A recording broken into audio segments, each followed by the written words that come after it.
Vice President Kamala Harris' interview with Alex Cooper, the host of the Call Her Daddy podcast, dropped yesterday. During the interview, Cooper asked Harris about comments made by Arkansas Governor Sarah Huckabee Sanders regarding her and being humble and, you know, because she don't have biological children. Ooh, I just love this clapback.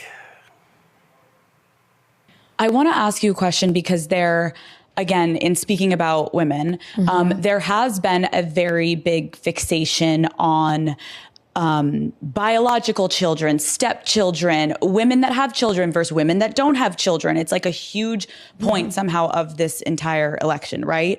I saw the governor of Arkansas said, "My kids keep me humble." Unfortunately, Kamala Harris doesn't have anything keeping her humble. How did that make you feel? I don't think she understands that there are a whole lot of women out here who, one, are not aspiring to be humble. Two, a whole lot of women out here who have a lot of love in their life, family in their life, and children in their life. And I think it's really important for women to lift each other up. You know, I'll tell you, Alex, one of the things that I have really enjoyed about where the discussion has gone, one of the places it's gone, we have our family by blood, and then we have our family by love. And I have both. And I consider it to be a real blessing. And I have two beautiful children, Cole and Ella, who call me Mamala. We have a very modern family. My husband's ex-wife is a friend of mine, you know, and also I'll tell you, look, I'm a child of divorced parents. And when I started dating Doug, my husband, I was very thoughtful and sensitive to making sure that until I knew that our relationship was something that was going to be real, I didn't want to form a relationship with the kids and then walk away from that relationship. My own experience tells me that, you know, children form attachments and you really want to be thoughtful about it. And so I waited to meet the kids, and they are my children. And I love those kids to death. And family comes in many forms. And I think that increasingly, you know, all of us understand that, you know, this is not the 1950s anymore. Families come in all kinds of shapes and forms.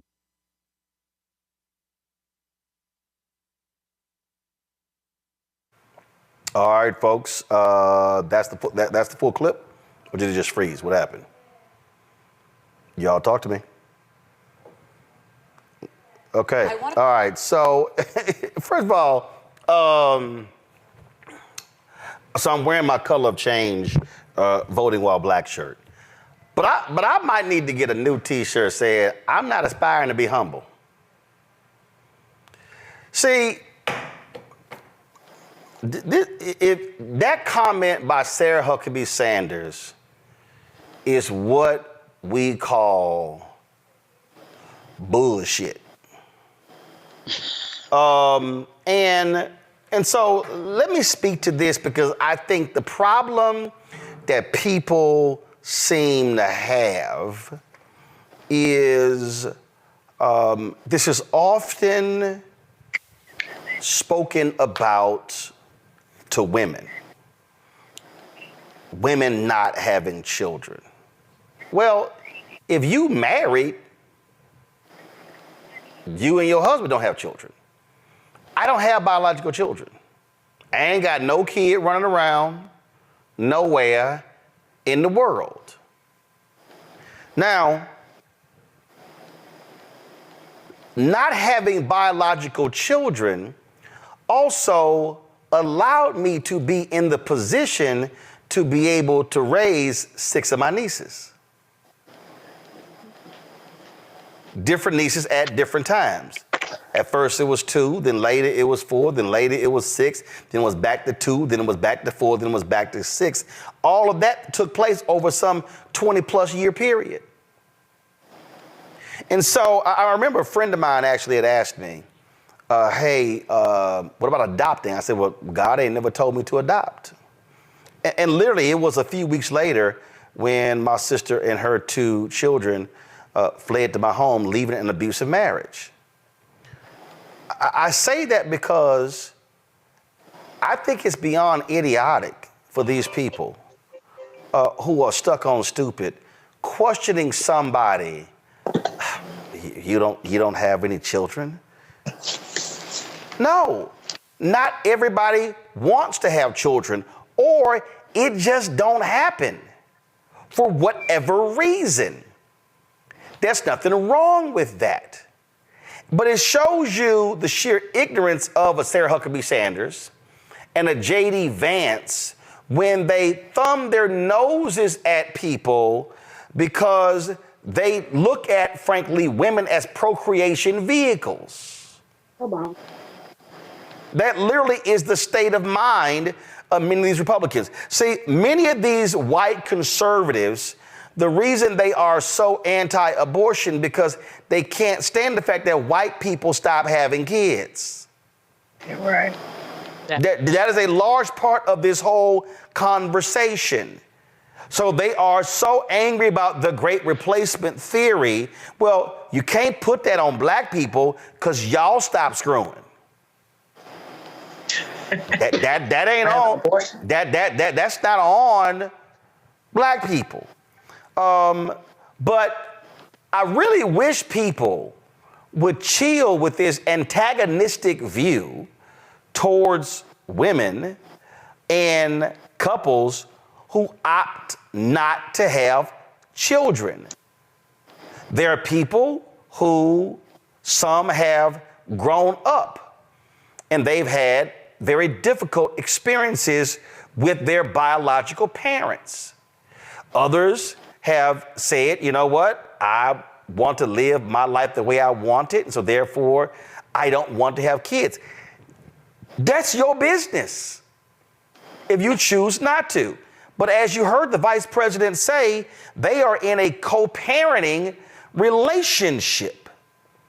So I just think it's shameful what Sarah Huckabee Sanders said, and dishonest, pathetic, and she really, Ava, should just shut her damn mouth. Hello. Yes, she should. Absolutely. As, Coach Walls would say, mind your own damn business, right? But I have to say what you're saying here is hitting the nail on the head. People have the right to make the choices in their lives that they want to make. And it's very interesting that J.D.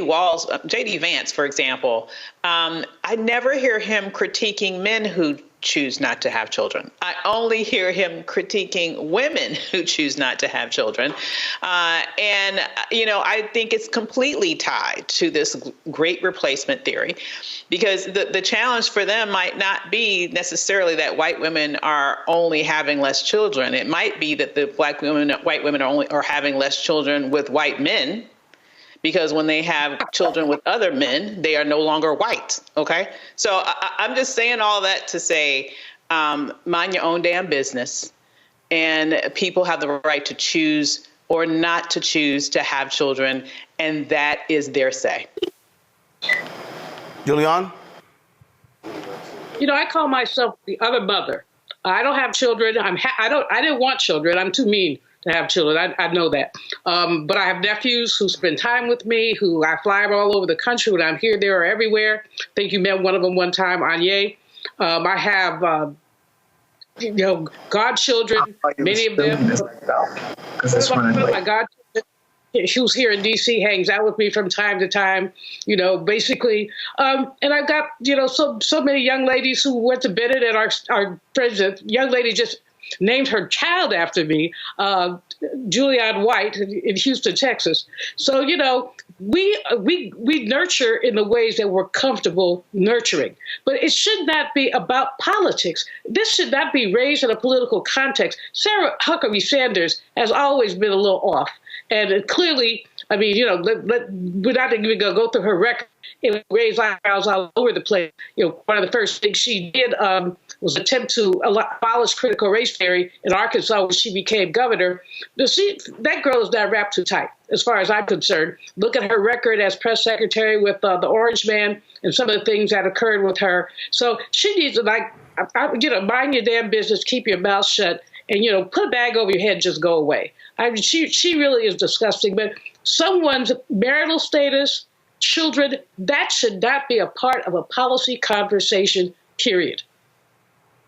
Well, but this is what you get, Jolanda, where you have these judgmental folks on the right, like Sarah, somebody on YouTube said Sarah Huckabee Sanders, and the likes of J.D. Vance and others. So what I was going to say, you talked about them stop screwing. They also having abortions, which is why they stopped abortion, because this is about white women not keeping their babies. True story. But also, Sarah Huckabee's statement actually is the polar opposite of humility. It's actually arrogance, because she is patriarchal. I mean, if you listen to her, we should all be barefoot and pregnant, which is a whole nother story. No, the days of that, the days of women not having options is over. If we want to have kids, we can. If we don't want to have kids, we can. And it's our choice.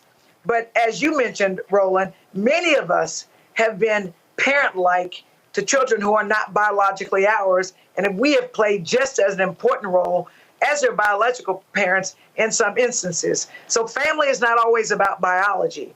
And this whole notion that you have to have bored children is craziness. I literally have one child because I had a very difficult pregnancy, and I'm surprised I didn't die during pregnancy. So I only have the one. And had I known, and I love my child, I wouldn't trade him for anything. I had no idea that childbirth was so difficult, or that carrying a child is so difficult. So Sarah Huckabee is buying into the Republican line, and she's saying things that absolutely does not take into consideration people who choose not to have kids, whether by choice or otherwise. And she needs to go somewhere, because the 50s, the 40s, the 30s, and those days are over. And we're going to do what we want, when I want, and when we want. And this has to do with body autonomy, family autonomy. And we don't need the government deciding what we should do as a family. So she needs to find somebody else's business to get into. In fact, let me give her a penny so she can go buy her own business and get out of mine. Well, she need to go answer questions about who the hell bought that $17,000 podium in Arkansas if they can't seem to figure out who paid for it. That's what she need to do. He refused to rent property to black families. They were turning away renters based on race and color. This is the same individual who took out a full-page ad in the New York Times calling for the execution of 5 young Black and Latino boys who were innocent, the Central Park 5. He wanted us dead. The American people want better than that. We deserve better. Vote Kamala Harris for president. Paid for by Black Voters Matter Action PAC, not authorized by any candidate or